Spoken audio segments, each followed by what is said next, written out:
1 Raja-Raja pasal 21 ayat 1 sampai pasal 22 ayat 23. Sesudah itu terjadilah hal yang berikut. Nabot orang Israel mempunyai kebun anggur di Israel di samping istana Ahab, Raja Samaria. Berkatalah Ahab kepada Nabot, "Berikanlah kepadaku kebun anggurmu itu, supaya kujadikan kebun sayur, sebab letaknya dekat rumahku.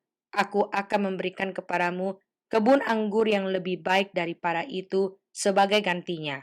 Atau jikalau engkau lebih suka, aku akan membayar harganya kepadamu dengan uang."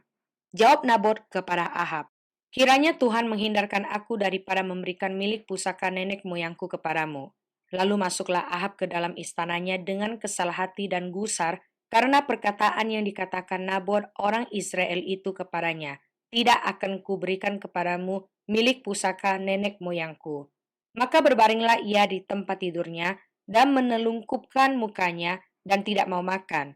Lalu datanglah Isabel istrinya dan berkata kepadanya, "Apa sebabnya hatimu kesal sehingga engkau tidak makan?"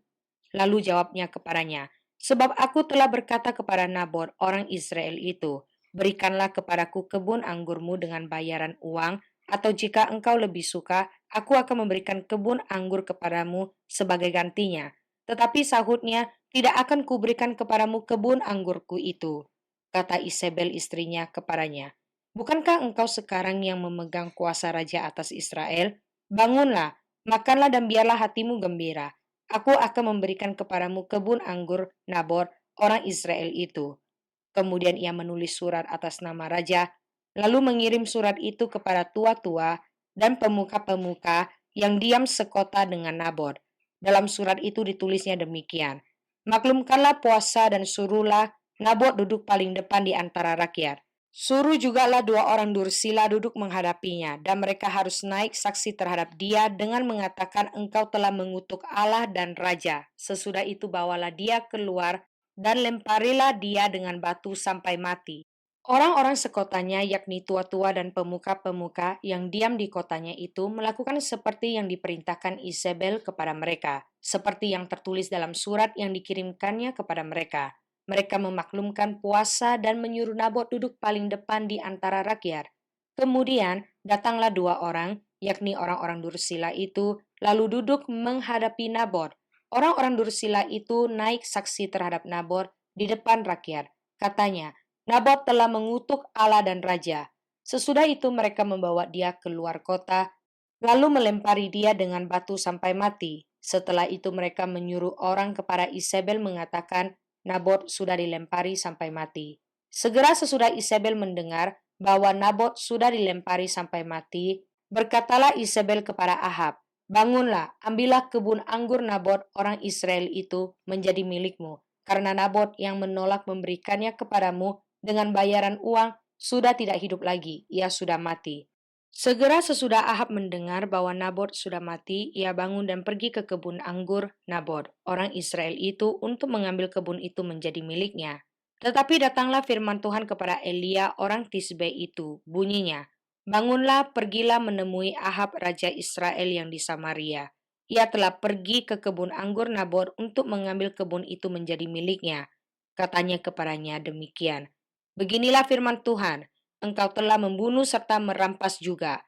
Katakan pula kepadanya, "Beginilah firman Tuhan, di tempat anjing telah menjilat darah Nabot, di situ jugalah anjing akan menjilat darahmu." Kata Ahab kepada Elia, "Sekarang engkau mendapat aku, hai musuhku?" Jawabnya, "Memang sekarang aku mendapat engkau, karena engkau sudah memperbudak diri dengan melakukan apa yang jahat di mata Tuhan.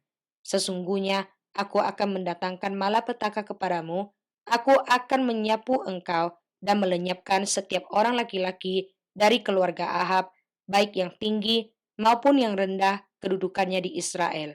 Dan aku akan memperlakukan keluargamu sama seperti keluarga Yerobeam bin Nebat dan seperti keluarga Baesa bin Ahia, oleh karena engkau menimbulkan sakit hatiku, dan oleh karena engkau mengakibatkan orang Israel berbuat dosa. Juga mengenai Isabel, Tuhan telah berfirman, anjing akan memakan Isabel di tembok luar Israel. Siapa dari keluarga Ahab yang mati di kota akan dimakan anjing, dan yang mati di padang akan dimakan burung di udara. Sesungguhnya tidak pernah ada orang seperti Ahab yang memperbudakkan diri dengan melakukan apa yang jahat di mata Tuhan, karena ia telah dibujuk oleh Isabel istrinya. Bahkan ia telah berlaku sangat keji dengan mengikuti berhala-berhala, tepat seperti yang dilakukan oleh orang Amori yang telah dihalau Tuhan dari depan orang Israel. Segera sesudah Ahab mendengar perkataan itu, ia mengoyakkan pakaiannya, mengenakan kain kabung pada tubuhnya dan berpuasa. Bahkan ia tidur dengan memakai kain kabung dan berjalan dengan langkah lamban. Lalu datanglah firman Tuhan kepada Elia orang Tisbe itu. Sudahkah kau lihat bahwa Ahab merendahkan diri di hadapanku? Oleh karena ia telah merendahkan diri di hadapanku, maka aku tidak akan mendatangkan malapetaka dalam zamannya. Barulah dalam zaman anaknya aku akan mendatangkan malapetaka atas keluarganya. 3 tahun lamanya orang tinggal aman dengan tidak ada perang antara Aram dan Israel. Pada tahun yang ketiga, pergilah Yosafat, Raja Yehuda kepada Raja Israel. Berkatalah Raja Israel kepada pegawai-pegawainya, tahukah kamu bahwa Ramot Gilead sebenarnya milik kita, tetapi kita tinggal diam saja dan tidak merebutnya dari tangan Raja negeri Aram. Lalu katanya kepada Yosafat, maukah engkau pergi bersama-sama aku untuk memerangi Ramot Gilead? Jawab Yosafat kepada Raja Israel, kita sama-sama aku dan engkau, rakyatku dan rakyatmu, kudaku dan kudamu. Tetapi Yosafat berkata kepada Raja Israel, baiklah, tanyakan dahulu firman Tuhan. Lalu Raja Israel mengumpulkan para nabi, kira-kira 400 orang banyaknya, kemudian bertanyalah ia kepada mereka, apakah aku boleh pergi berperang melawan Ramot Gilead atau aku membatalkannya? Jawab mereka, majulah, Tuhan akan menyerahkannya ke dalam tangan raja.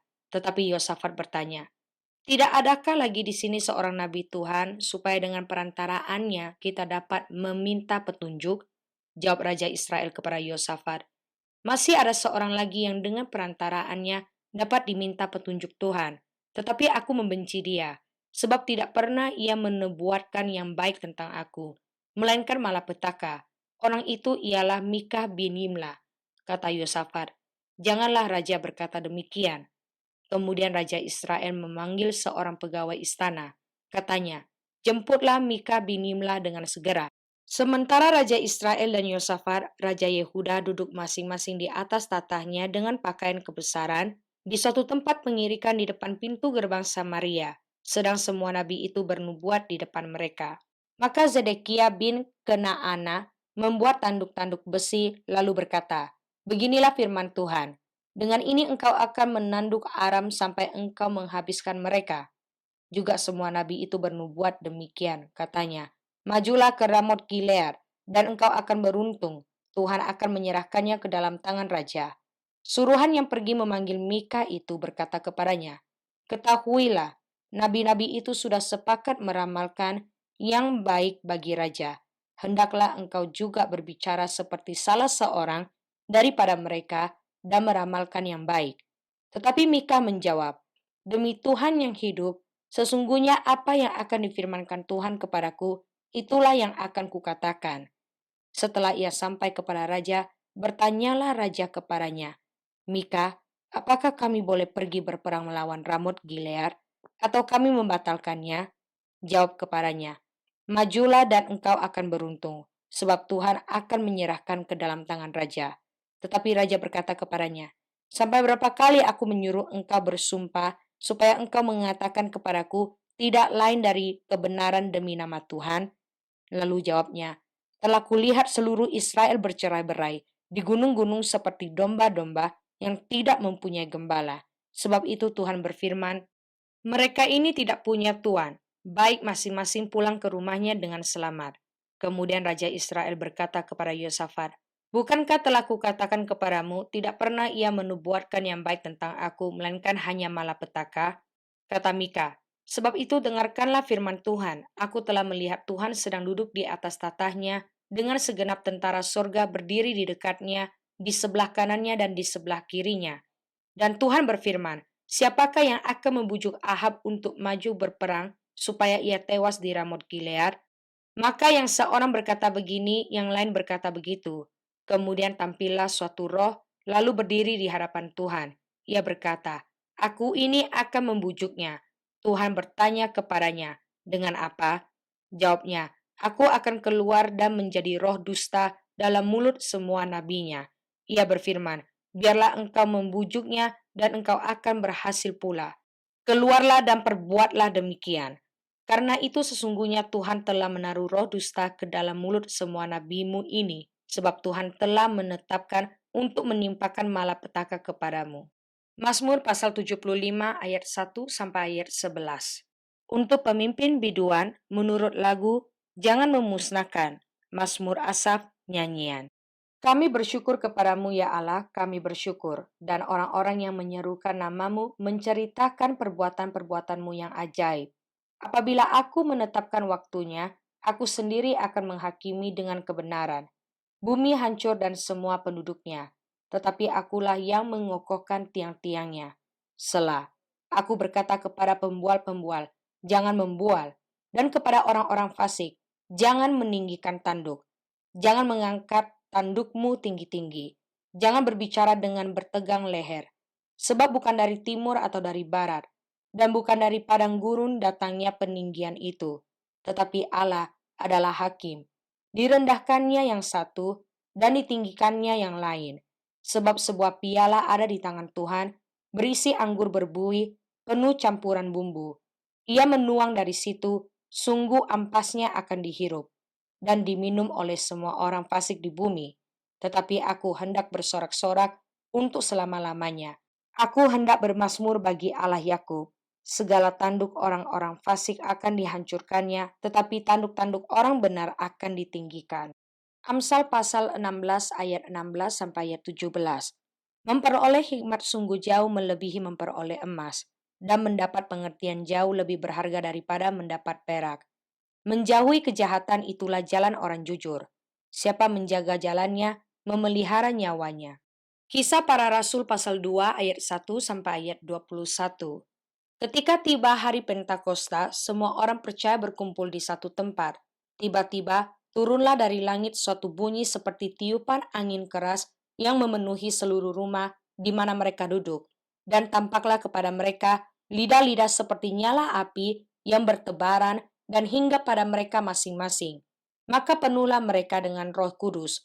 Lalu mereka mulai berkata-kata dalam bahasa-bahasa lain, seperti yang diberikan oleh Roh itu kepada mereka untuk mengatakannya. Waktu itu di Yerusalem diam orang-orang Yahudi yang saleh dari segala bangsa di bawah kolong langit. Ketika turun bunyi itu, berkerumunlah orang banyak. Mereka bingung, karena mereka masing-masing mendengar rasul-rasul itu berkata-kata dalam bahasa mereka sendiri. Mereka semua tercengang-cengang dan heran, lalu berkata, bukankah mereka semua yang berkata-kata itu orang Galilea? Bagaimana mungkin kita masing-masing mendengar mereka berkata-kata dalam bahasa kita sendiri, yaitu bahasa yang kita pakai di negeri asal kita? Kita orang Partia, Media, Elam, penduduk Mesopotamia, Yudea, dan Kapadokia, Pontus dan Asia, Frigia dan Pamfilia, Mesir, dan daerah-daerah Libya yang berdekatan dengan Kirene, pendatang-pendatang dari Roma, baik orang Yahudi maupun penganut agama Yahudi, orang Kreta dan orang Arab. Kita mendengar mereka berkata-kata dalam bahasa kita sendiri tentang perbuatan-perbuatan besar yang dilakukan Allah. Mereka semuanya tercengang-cengang dan sangat termanggu-manggu sambil berkata seorang kepada yang lain, apakah artinya ini? Tetapi orang lain menyindir, mereka sedang mabuk oleh anggur manis. Maka bangkitlah Petrus berdiri dengan ke-11 rasul itu, dan dengan suara nyaring ia berkata kepada mereka, hai kamu orang Yahudi dan kamu semua yang tinggal di Yerusalem, ketahuilah dan camkanlah perkataanku ini. Orang-orang ini tidak mabuk seperti yang kamu sangka, karena hari baru pukul 9. Tetapi itulah yang difirmankan Allah dengan perantaraan Nabi Yoel. Akan terjadi pada hari-hari terakhir, demikianlah firman Allah, bahwa aku akan mencurahkan rohku ke atas semua manusia. Maka anak-anakmu laki-laki dan perempuan akan bernubuat, dan teruna-terunamu akan mendapat penglihatan-penglihatan, dan orang-orangmu yang tua akan mendapat mimpi.